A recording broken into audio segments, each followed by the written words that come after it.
पहले आपका स्वागत है हमसे बातचीत करने के लिए।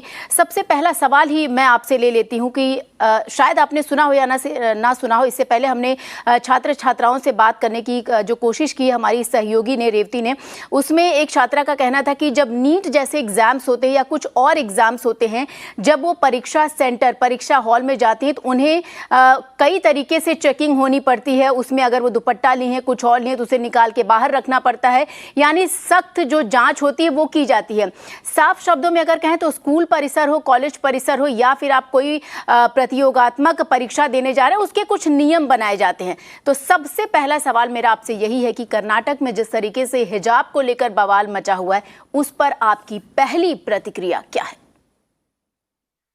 मेरा ये कहना होगा कि अगर आप किसी संस्था में जाते हैं और एडमिशन लेते हैं, तो उस संस्था के नियम फॉलो करना ये आपकी ड्यूटी है।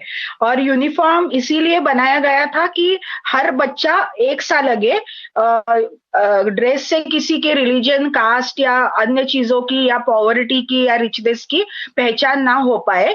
सबको एक करने के लिए ये यूनिफॉर्म बनाया है। और जैसे कि अगर सैन्य दल में भी कल को आप बोलेंगे कि हम हिजाब पहन के जाएंगे, तो वो नहीं चलने वाला।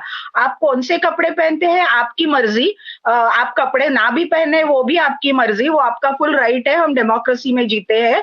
लेकिन जो इंस्टीट्यूशन में हमें पढ़ना है या जो इंस्टीट्यूशन में हमें काम करना है, वहां के कुछ काम के रूल्स होते हैं, उसके पीछे अनेक कारण होते हैं, तो वो फॉलो करना हमारी ड्यूटी है, ऐसे मुझे लगता है। और ये जो हिजाब का चलान अभी आया है, अभी जो मल्लिकार्जुन खड़गे बोल रहे थे ये पहले भी था, नहीं ये पहले नहीं था। हम भी स्कूल पढ़े हैं 70 के दशक में और 80 के दशक में कॉलेज पढ़े हैं, तब कोई हिजाब पहन के नहीं आता था। कई कम्युनिटीज में बुरखा का चलान था, लेकिन वो लड़कियां रूल ना होते हुए भी बुरखा बाहर निकालती थी और फिर कॉलेज में प्रवेश करती थी अपने आप से, कोई उन्हें बोलता नहीं था।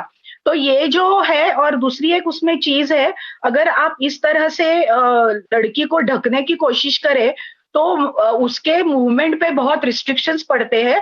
अर्थात वो अपनी अपनी सोच है। लेकिन मैं हमेशा बोलती हूँ, आप घूंघट पहनो, हिजाब पहनो, बुरखा पहनो, लेकिन वो अपने मन पे नहीं पड़ना चाहिए।